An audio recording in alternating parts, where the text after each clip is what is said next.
Bienvenue à Vallon. Merci. Première venue, non? Oui, Première venue. Oui. Vous avez visité un petit peu ou pas? Ah oui, avant d'arriver, je suis arrivé vers 2h de l'après-midi pour Ouais. pouvoir voir. Il faisait froid, mais Oui, j'ai vu. je ne vous fais pas dire. Il fait très froid, en tous les cas. Monique Castillon, vous êtes ici invitée, on va dire, par le Cercle Condorcet, c'est un peu ça? Oui, c'est tout à fait ça. Avant de parler un petit peu de ce qui va se passer, ce débat, l'avenir de l'Europe, vaste sujet. Hein, il y a beaucoup à dire. Énormément. Énormément. Alors, qui est Monique Castillon? Alors, écoutez, quelqu'un de très facile Abordable. à cerner, Voilà. oui. Quelqu'un qui est professeur en université, qui a une double formation, disons, sciences politiques et philosophie.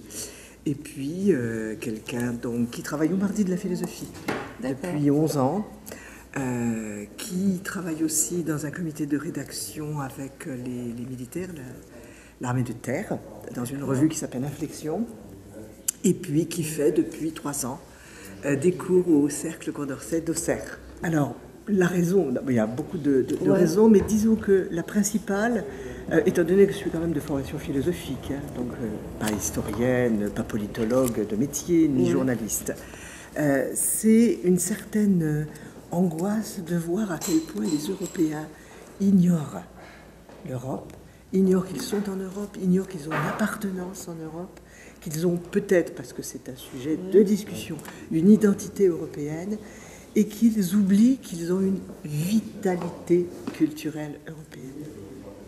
Alors, ça veut dire qu'ils ne se connaissent pas? Ils ne se reconnaissent pas. C'est leur apprendre, leur montrer, Comment vous allez lancer le sujet? Alors, c'est un pari. C'est un pari, puisque quand vous arrivez, vous proposez quelque chose, vous proposez une certaine approche. Et c'est le fait, si vous voulez, ce qui est vivant, c'est ou bien cette approche est partagée, ou bien elle est discutée, mais si elle est discutée, ça veut dire qu'elle accroche. Elle accroche aussi. Donc il y a débat. Voilà, et il y a débat. L'Europe est en crise. Et un des thèmes que je voudrais traiter, c'est qu'elle est en crise parce qu'elle ne croit plus en elle-même aussi. On n'y croit plus. Voilà. Bien sûr, il y a des causes objectives, hein. Il ne s'agit pas non plus de tout ramener, mais on a l'impression qu'on n'arrivera pas à s'en sortir parce que c'est comme ça, c'est fini. Au fond, l'Europe, elle a existé, et puis maintenant, c'est la décadence. Vous voyez, il y a tout ça qui se passe un peu dans la tête. Est-ce que quelque part, c'est aussi réveiller, enfin dire voilà, il y a des choses qui peuvent se faire. C'est voilà. Pas se laisser endormir. Voilà, c'est ça. Mais alors ça, c'est le plus difficile.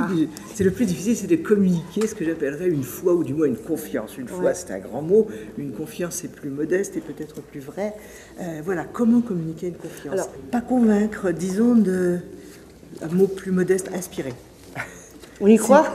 Voilà, inspirer. Si une idée ou un thème ou un texte, ou simplement une formule crée de l'inspiration, à ce moment-là, vous avez, comment dire, quelque chose qui est de l'ordre de l'esprit, du cœur, selon le mot que vous préférez, qui est atteint, et à ce moment-là, ça peut devenir un mobile pour s'y intéresser.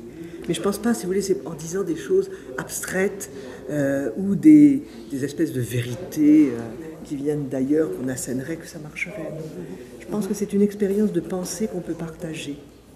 Vous voyez, c'est donner quelque part un petit peu d'espoir et que les gens puissent aller de l'avant, quoi. Aller de l'avant, retrouver... Parce que l'avenir aussi, il est là, quoi. Il en dépend complètement. Retrouver une certaine générosité vitale. J'aime beaucoup ce mot-là. Et que les gens sont prêts à donner, parce qu'ils le donnent dans leur vie de travail. Ils le redonnent dans leur vie familiale, dans leur... Est-ce qu'ils en sont conscients? Non, ils n'en sont pas conscients. Merci beaucoup, Monique. Merci à vous. À bientôt, merci. Au revoir. Au revoir.